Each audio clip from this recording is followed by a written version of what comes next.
واجب الاحترام معززین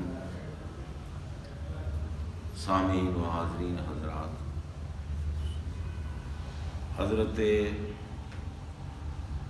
سیدنا سید الصحابہ افضل الصحابہ اشرف الصحابہ قائد الصحابہ پیک کرے سب کو منبع مہر و وفا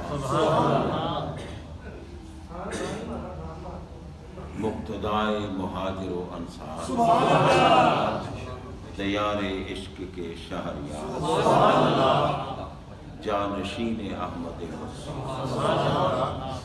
اصدق الصادقین امام المتقین خلیفۃ الرسول بلا فصل افضل البشر بعد الانبیاء درسگاہ محمدیہ کے تلمیذ اول طور رسالت کے کلیم اول حضرت سیدنا ابو بکر صدیق اکبر رضی اللہ تعالی عنہ کی بارگاہ میں عقیدت کے پھول نچھاور کیے جا رہے ہیں۔ ہم اہل سنت و جماعت کا اور اب اہل سنت و جماعت کی علامت یہ بیان کی جائے گی کہ جو آقا علیہ الصلوۃ والسلام کی پاک گلی کے کتوں سے بھی محبت،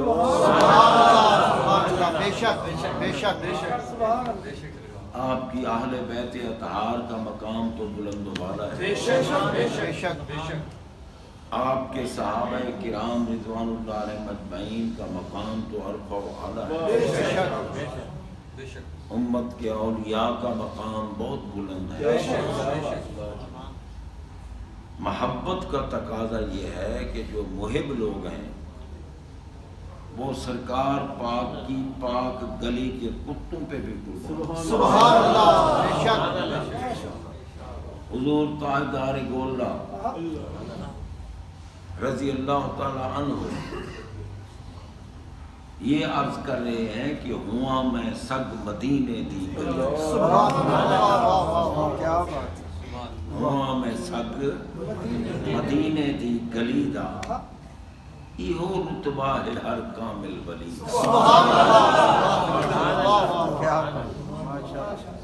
اور حضرت شیخ سعدی رحمۃ اللہ تعالی علیہ جنہوں نے ربائی لکھی اور پوری دنیا میں وہ ربائی پڑھی، بلغ العلا بکمالہ کشفت دجا بجمالہ حسنت جمیع خصالہ صلی اللہ علیہ وسلم۔ تین مصرے آپ نے بنائے، سبحان اللہ۔ چوتھا مصرع ذہن میں نہیں آ رہا۔ سرکار علیہ الصلوۃ والسلام نے دیدار سے نوازا، اور جس کو میرے آقا کا دیدار جس مومن کو ہو جائے اس پہ جہنم حرام۔ وہ ہیں شیخ سعدی۔ تین مصرے بنائے، بلغ العلا بکمالہ کشفت دجا بجمالہ حسنت جمیع خصالہ۔ چوتھا مصرع ذہن شریف میں نہیں آ رہا۔ سرکار نے دیدار بھی کرایا، ہمارے لکھو صلو علیہ سرکار پر بھی درود بھیجو، سلام بھیجو، اور ان کی آل پر بھی بھیجو۔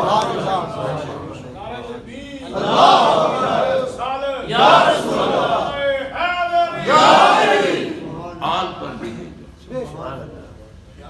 تو جناب بندہ حضرت شیخ سعدی رحمۃ اللہ تعالی نے چوتھا مصرع یہی لکھا، صلو علیہ۔ وہی شیخ سعدی رحمۃ اللہ تعالی علیہ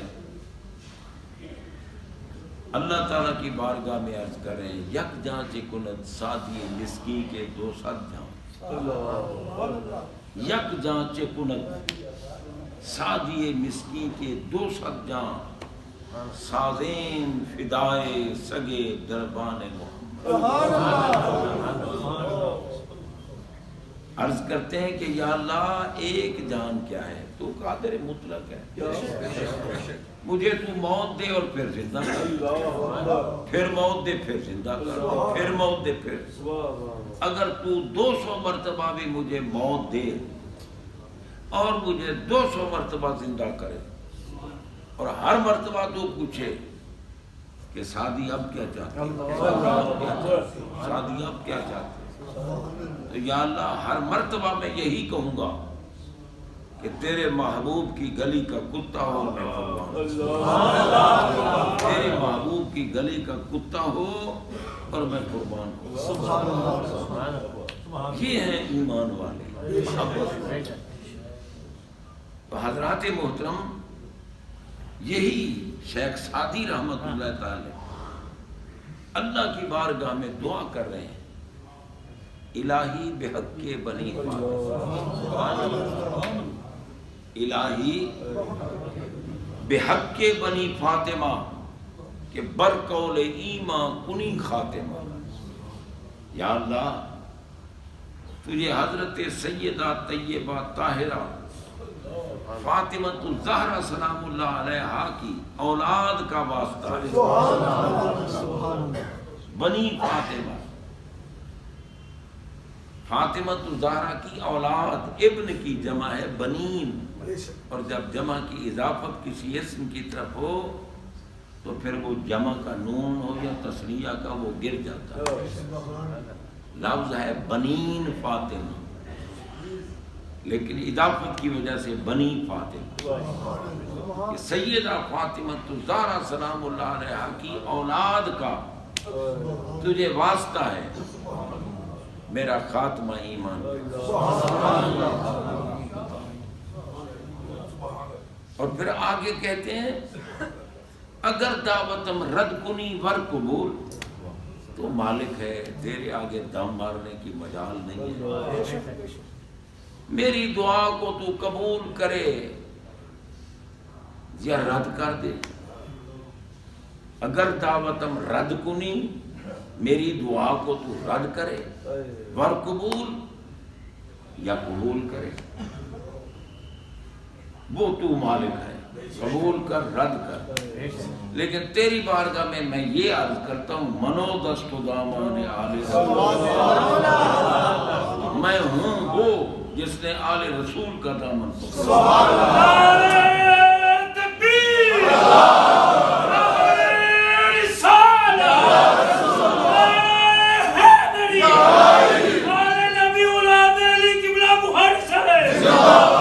پہلے تو بھائی دیکھو نا، ہم یہ علامت بیان کرتے تھے صحیح العقیدہ اہل سنت و جماعت کی کہ جو یا رسول اللہ کہتے ہیں، جو 11ویں کرتے ہیں، جو میلاد کرتے ہیں، یہ علامتیں ہیں صحیح العقیدہ سنیوں کی، مگر اب یہ علامتیں بھی پائی جاتی ہیں مگر سنی نہیں ہوتی، بے شک، کیونکہ جو میرے نبی کی آل کا گستاخ ہے وہ سنی نہیں ہے، بے شک، بے شک، صحابہ کا گستاخ ہو سنی نہیں، بے شک، آل کا گستاخ ہو سنی نہیں، بے شک، اولیاء کا گستاخ ہو سنی نہیں، بے شک، سنی وہ ہے جو آقا کی آل کا مقام تو بلند و بالا، صحابہ کا مقام تو عرف و اعلیٰ، اولیاء کاملین کا مقام تو اعلیٰ ہے، سنی اس کو کہتے ہیں جو نبی کی گلی کے کتے پہ بھی سبحان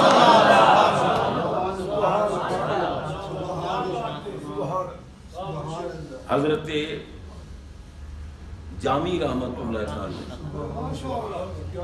وہ کہتے ہیں سگترا کاش جامی نام بودے، سگترا کاش جامی نام بودے کہ آیت در زمانت گاہے گاہے۔ آقا آپ کی گلی کے کتے کا نام جامی ہوتا،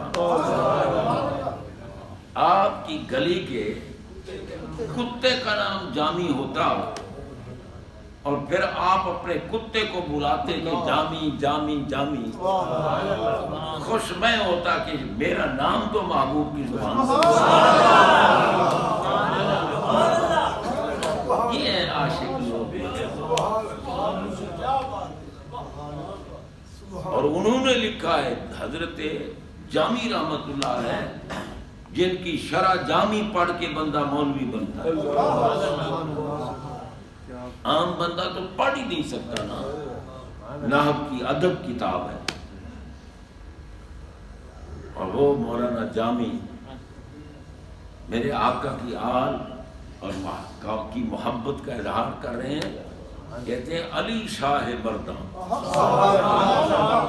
انہوں نے لکھا ہے علی شاہ مرداں امام کبیرہ، علی شاہ مرداں، علی شاہ مرداں امام کبیرہ، کہ بعد از نبی شد بشیرا نذیرا۔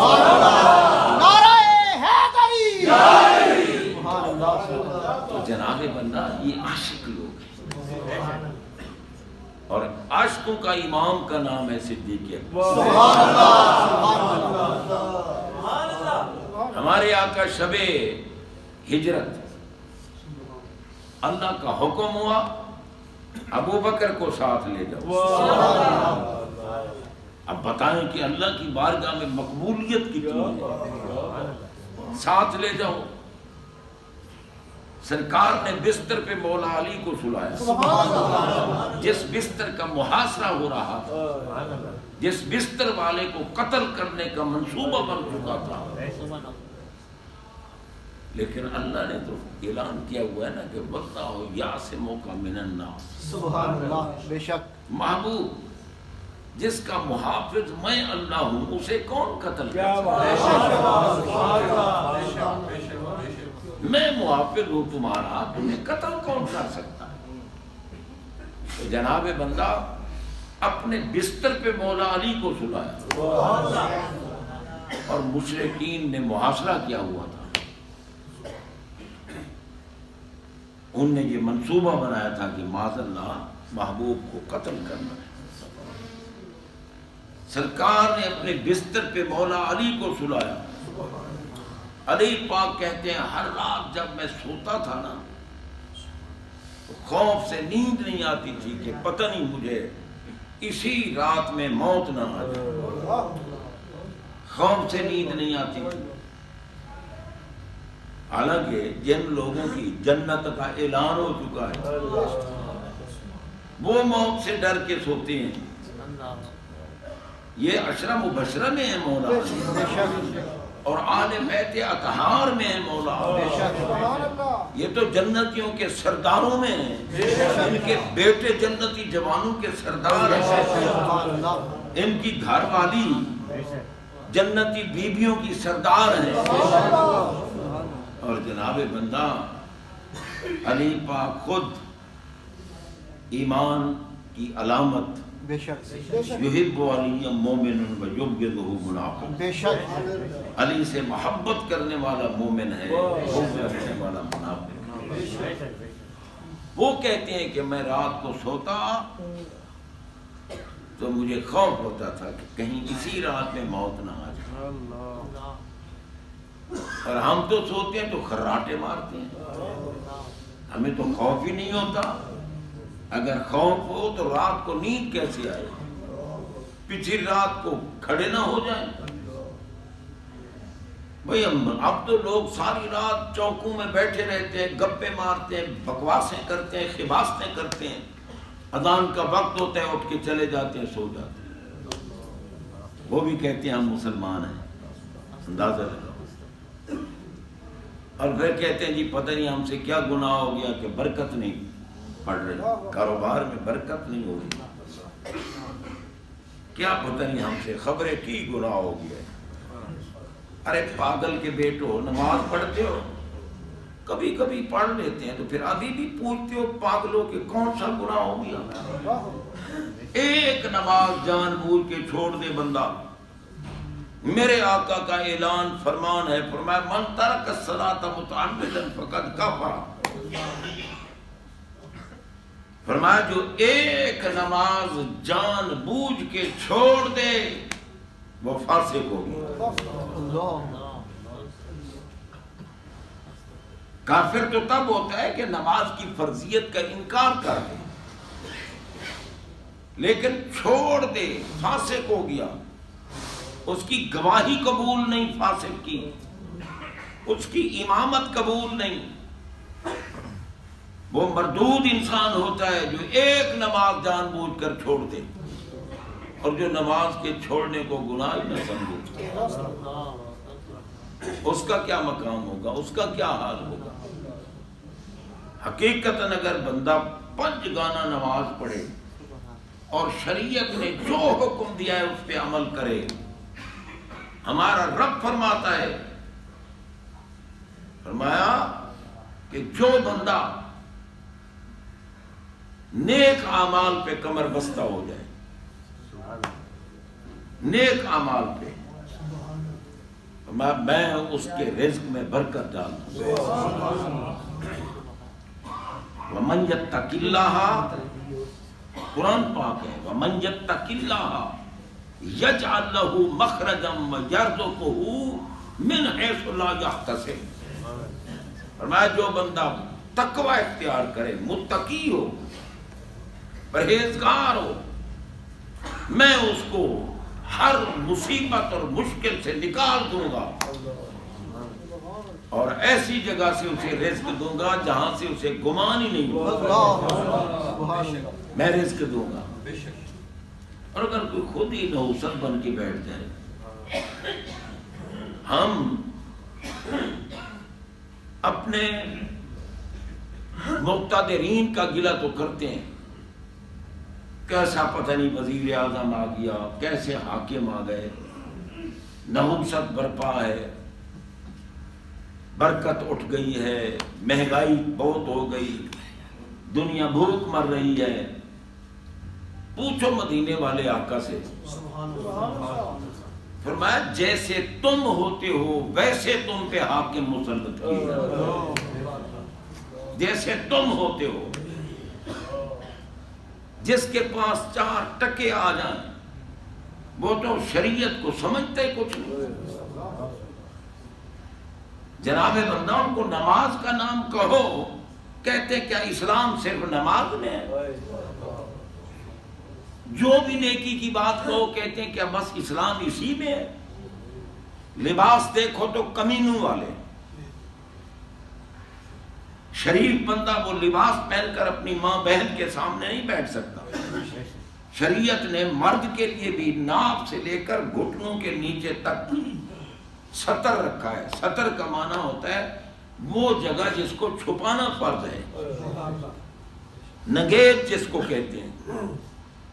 تو حضرات محترم اب تو نیکر پہن کے جناب بیٹھا ہے ماں باپ بہن کے سامنے اور سمجھتے ہی کچھ نہیں، مسجدوں میں پھر رہے ہوتے ہیں۔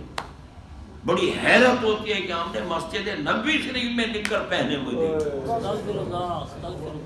ایسے لانتی جب پیدا ہو گئے، عورتوں کے لباس وہ ہیں کہ مرد حیا والا مرد تو آنکھ کھول ہی نہیں سکتا، لباس میں اتنی گندگی، چال ڈھال میں گندگی، نیکی کا نام نہیں، تو بتاؤ پھر حاکم کیسا مسلط کیا جائے؟ ہمارے آقا فرماتے جیسے تم ہوتے ہو ویسے تم پر حاکم مسلط کیے جاتے ہیں۔ بے شک وہ لوگ عظمت والے تھے جن کا حاکم صدیق اکبر کو بنایا، وہ عظمت والے لوگ تھے، وہ شان شوکت والے، ایمان والے، جنتی لوگ تھے۔ حضرت صدیق اکبر کے مقتدیوں میں وہ جنتی تھے جن کو قطعی جنت کا اعلان کیا گیا۔ عمر فی الجنہ، عثمان فی الجنہ، علی فی الجنہ، وسعد فی الجنہ، وسعید فی الجنہ، وزبیر فی الجنہ، وعبد الرحمن بن عوف فی الجنہ۔ وعبیدۃ فی الجنہ، 10 صحابہ کا نام لے کر فرمایا یہ جنتی، یہ جنتی، یہ جنتی، یہ جنتی۔ اب آپ بتائیں کہ جو جنتیوں کا امام ہوگا اس کا کیا مقام ہوگا؟ حضرت سیدنا صدیق اکبر خود نہیں مصلی پہ کھڑے ہو گئے، میرے آقا نے فرمایا تھا جب آپ بستر عدالت پہ جلوہ فرما تھے، نماز کا وقت آیا تو آپ کی بارگاہ میں عرض کیا گیا کہ نماز کا وقت آ گیا ہے، فرمایا مرو ابا بکر فلیصلی بالناس، ابو بکر کو کہو نماز پڑھے۔ سرکار دنیا میں ابھی موجود تھے، فرمایا ابو بکر کو کہو نماز پڑھائے۔ حضرت سیدہ ام المومنین عائشہ صدیقہ رضی اللہ عنہا نے عرض کیا آقا صدیق اکبر رقیق القلب ہیں، وہ آپ کو مصلی پہ نہیں دیکھیں گے، وہ تو نماز نہیں پڑھا سکیں گے، وہ تو اپنا غم میں وہ مبتلا ہو جائیں گے تو رونے لگ جائیں گے۔ سرکار نے پھر فرمایا مرو ابا بکر فلیصلی، ابو بکر کو کہو نماز پڑھے۔ مائی صاحبہ نے پھر یہ وہی بات کی، تیسری مرتبہ میرے آقا میں مرو ابا بکر فلیصلی بالناس۔ تم بھی مصر کی عورتوں کی طرح، کیوں کہا مصر کی عورتوں کی طرح؟ یہ فرماتے ہیں ظاہری طور پر تو زلیخا کو انہوں نے تانا دیا کہ ایک بکتے ہوئے غلام سے تو نے محبت کر لی، ظاہری طور پر تانا تھا مگر حقیقت میں یوسف پاک کو دیکھنے کا بہانہ تھا کہ تانا دیں گی دکھائے گی تو صحیح نا کہ یوسف ہے کیسا۔ ماں عائشہ صدیقہ تم بھی یہی چاہتی ہو کہ صرف ایک مرتبہ نہیں 3 مرتبہ کہیں تاکہ تاکید تو ہو جائے نا کہ میرا ابا امامت کے لائق ہے۔ حضرات محترم، اب ہم کسی کو امام بنائیں اس میں کمی ہو سکتی ہے، نقص ہو سکتا ہے، کمزوری ہو سکتی ہے، مگر میرا آقا جس کو امام آقا جس کو امام بنانا،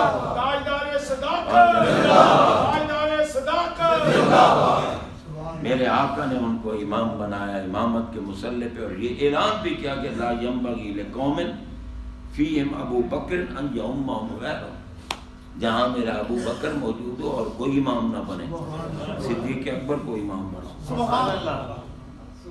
آخر ان میں کوئی کمال تھا تو آقا نے امام مصلی کے لیے منتخب کیا۔